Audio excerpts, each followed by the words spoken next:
Putin strengthens his alliance with China amid severe sanctions.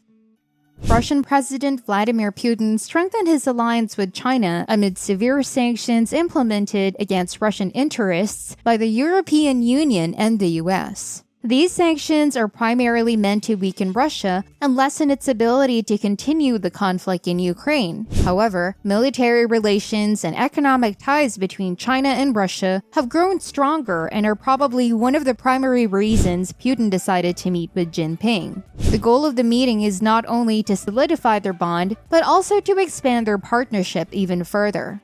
Hi, allow me to welcome you to another video of Finance Sense. We cover all the latest trends in the financial markets and the economy. Make sure to leave a like, subscribe if you're new to our channel, and turn on the notification bell to keep posted. With that being said, let's start. Recent news stories have reported that Chinese President Xi Jinping and Russian President Vladimir Putin will meet sometime in the near future. This conference is being organized by the leader of China because he desires to have a more significant role in bringing an end to the conflict that has been going on for a year. China's goal is to facilitate peace discussions among a variety of conflicting groups. They also want to use the gathering to stress the need to refrain from using nuclear weapons. Yet, the trip has not been decided upon completely, and the preparations are only getting started. It has also been claimed that Xi may pay a visit to Russia in April or early May, which would coincide with the celebrations in Russia commemorating the country's victory in World War II. Meanwhile, Wang Yi, China's top diplomat, is now on a week-long trip to Europe amid escalating tensions between the United States and Russia.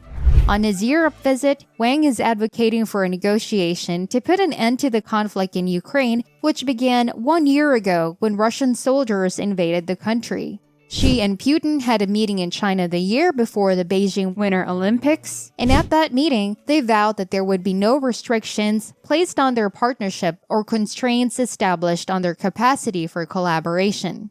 In addition, China has not expressed any criticism toward Moscow's conduct, nor has it backed sanctions imposed by the West. Instead, it promotes the concept of restraint and places emphasis on finding peaceful solutions to disputes. However, the fight over human rights in Hong Kong and Xinjiang, as well as the recent finding of a Chinese spy balloon in U.S. airspace, have both contributed to a deterioration in the partnership between Beijing and the United States. Now, when meeting with Nikolai Patrushev in Moscow, Wang emphasizes the strong partnership between China and Russia. Patrushev is a member of Russia's Security Council, in addition to being a close ally of Vladimir Putin. According to Wang, the relationship that exists between the two nations is strong and will be able to withstand any obstacles that may arise in the current global environment.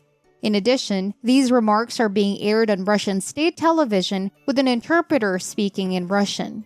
Patrushev reveals to Wang that Russia views its relationship with Beijing as an essential component of its foreign strategy and should maintain its unity. Patrushev places a lot of emphasis on the fact that, since the West is trying to rein in both China and Russia, it is absolutely necessary for them to enhance their collaboration and engagement in international affairs. Furthermore, Putin asserts that Russia and China have successfully completed new milestones during their collaboration. In Moscow, Vladimir Putin had a meeting with Wang Yi, the Chinese state counselor, during which they discussed the necessity of Russia and China working together to stabilize the ongoing conflict. He asked Wang Yi to convey his best wishes to his so-called friend Xi on his behalf.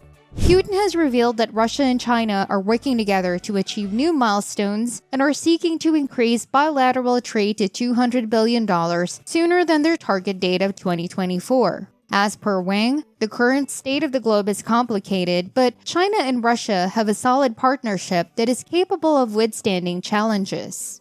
Additionally, he claims that no outside parties can exert any pressure on their strategic relationships. A year has passed since Russian President Vladimir Putin launched an all-out invasion of Ukraine prior to Wang's trip to the Russian capital. Notwithstanding China's efforts to mitigate the damage caused by the war, this demonstrates that Beijing has no intention of abandoning its partner. Soon, China is going to reveal the contents of a peace plan for Ukraine, but the United States and Europe are not optimistic about it. During the discussions that took place in Munich, the United States Secretary of State Antony Blinken issued a warning to Wang not to provide military assistance to Putin's war. Meanwhile, China is making efforts to portray itself as a neutral mediator who is capable of acting as a peace broker in Ukraine. During their conversation, Wang and Nikolai Patrushev came to the conclusion that their nations would work together to resist the United States and its allies. They have pledged to collaborate in order to advance democratic principles all across the world and to stand against any type of oppression. They also promised to engage in genuine multilateralism and work for the establishment of a multipolar world. Putin and Patrushev are present during the meeting in the Kremlin. The Russian Minister of Foreign Affairs, Lavrov, is also present at the conference. Soon, she will travel to Moscow to urge multi-party peace talks and restate China's position that it is opposed to nuclear weapons. According to the Japanese Ministry of Defense, this is the first security discussion that has taken place between officials from Tokyo and Beijing since 2019. During the previous year, China and Russia held a number of joint drills in the vicinity of the waters of Japan, which the Japanese government views as a cause for concern. Furthermore, Biden asserts that the war being waged by Putin will never be successful in defeating Ukraine.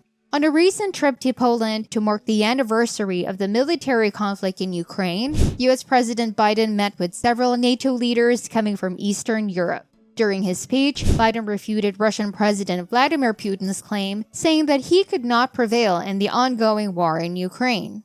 By taking advantage of his unannounced visit to Kiev, Biden is providing a personal look at the country and highlighting the country's surprising capacity to endure Putin's attacks.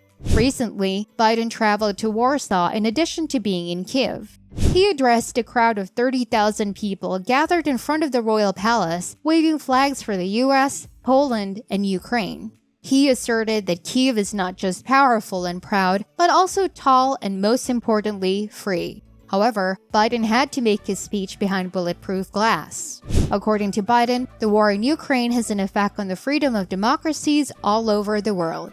He also claims that the United States has a sacred commitment to NATO and would defend all of NATO's territory. Biden asserts that Russia will not be successful in its invasion of Ukraine, and he and his partners want to impose more sanctions against the Russian government. Now, on February 24, 2022, Putin initiated the war. Because of the assistance provided by Kiev's allies in the form of weaponry and sanctions, Russia was unable to win the war against Ukraine. The timing of Biden's arrival in the region couldn't have been better. Putin had just made an announcement that he plans to maintain his military endeavor and put the new nuclear agreement with the United States on hold. In addition to this, Putin made his declaration exactly 1 year after he had acknowledged the independence of separatist organizations in the Ukrainian regions of Donetsk and Luhansk. Hi, it looks like you've reached the end of this video. Thank you for watching this far. Please subscribe and give a like if you enjoyed it, and comment your thoughts in the comment section below. This is Finance Sense, helping you keep up with all the latest trends in the financial markets and the economy. See you around.